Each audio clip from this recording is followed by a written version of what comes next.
number. Now, when all this kicked off a year ago, I suppose none of us thought it would last this long. We didn't think we'd be talking about it in 12 months, talking about our three crutches. And it's why thousands of people who had holidays for late spring and early summer last year just rescheduled them, because they assumed by spring this year, and certainly by summer, all of this would be in the past and they'd be able to go off on their holidays.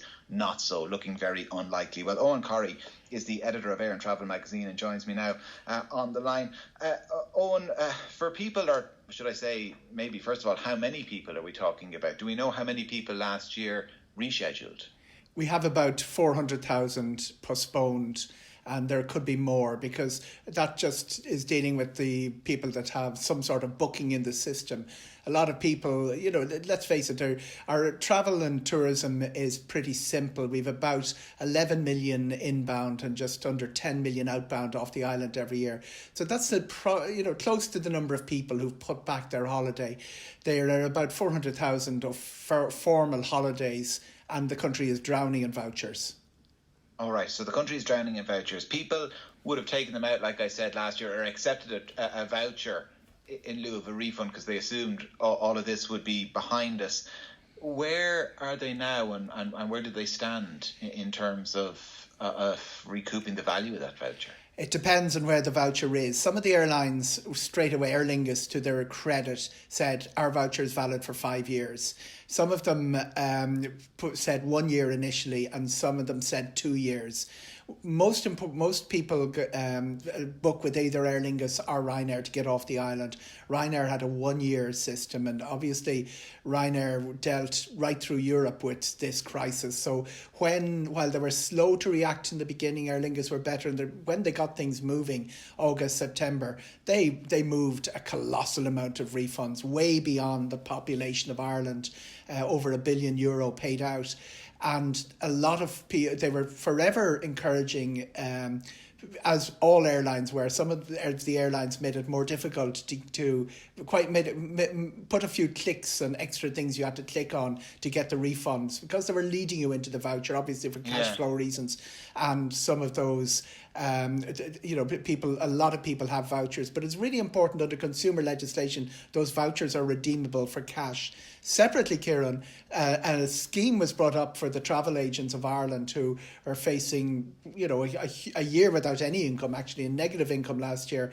They're probably one of the worst hit in the entire sector, and they're now facing into another one. But they have a series of vouchers which, are fully refundable, and that's about €17 million worth of them. And they're all coming into play right now, because they were put into place for 9 months. So people who have those vouchers and they think, well, I'm not going to be able to use them, they can get money for those vouchers? They can get the money back, and it's all bonded. Okay. So the travel agent is key to the future for this. When you book with a travel agent, it's license bonded. Money is absolutely safe. Well, what about those direct airline vouchers that are due to expire? Is there any possibility, or have the airlines entertained the possibility of extending the time limit on those vouchers? Absolutely. It looks like the airlines will extend all of they will prefer you to extend your voucher than to have to pay up cash. But a lot of people will be looking, because the clarity, is that we were looking for is not there. They were probably looking to cash in a lot of those. So we will see over the coming months the airlines cashing in. I don't see any airlines operating majorly in the Irish market running out of cash to be able to pay them, but that could happen in other European markets. And certainly we've had other issues with things like cruise lines. Some of them were better at paying out the refund than others, and some of them didn't offer a cash refund. They sent you straight to the voucher scheme, and most of those are running out either this year or in the early months of next year. It depends on the cruise line. Some are easier than others. There is a huge problem, Kieran, and it's the people who are not based in Ireland, not subject to the Irish Commission of Aviation Regulation, and they would include the big international internet intermediaries like people like Love Holiday have been very slow to get money back, Igloo, people like that. And they're a bit messier because they're outside the Irish system. But anyone in the Irish system, an Irish airline or an Irish travel agent, flightrights.ie is the website to go if you have any queries and if you're worried about getting your cash back or getting your voucher extended. There will have been other people then who would have rescheduled flights as opposed to accepting either, and that have flights booked due over the next couple of weeks or couple of months, and in all likelihood there's no point in them going. Now, what happens, those people, first of all, will say if the flights are cancelled, secondly, if the flights actually go ahead but because of local rules you can't effectively travel? You put your finger on it. If the flight is cancelled, everything comes back to you. Your money goes back. If the flight goes ahead, you're all right. You're all right. If the flight goes ahead, it's your fault for not showing up. Now, we're in really grey area here because there was a famous Ryanair court case which resolved the issue. People saw it as a Ryanair defeat, but Ryanair were actually looking for who is going to be liable. And it was quite clear in December when it ruled that the government was advising people not to travel. They weren't telling them not to travel. That has changed since. The very strong advice is that you do not travel for non-essential travel and you will be turned back. So actually... It's an offence. You'll actually get fined if you do it. So who actually is live for my holiday that I was supposed to take last March, that I put forward to March this year, and now I'm no longer able to go to the airport? And vast amounts of, large amounts of money are at play, not as much as would be if it was July, but we're now into that grey area of who actually is in a position to compensate people who are out of pocket for their holiday that they cannot take legally now.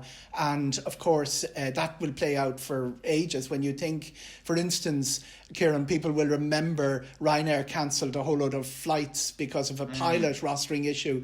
I think it was 2018. That case hasn't come to court yet. So it'll be ages before we get any sort of resolution as to whether you can get money back for a flight that takes off. The upside of this is the impact of what's been happening in terms of the public health advice has been that large numbers of flights are cancelled.